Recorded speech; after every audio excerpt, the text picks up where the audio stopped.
You ask Tiger to solve. This deals with linear equations with one unknown. The final result is x equals -1. Let's solve it step by step. Group all x terms on the left side of the equation. Subtract 3x from both sides. Group like terms. Simplify the arithmetic. Group like terms. Simplify the arithmetic.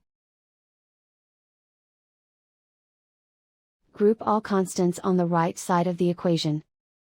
Add 6 to both sides. Simplify the arithmetic.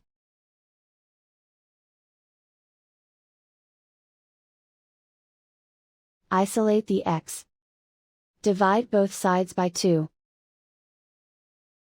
Simplify the fraction.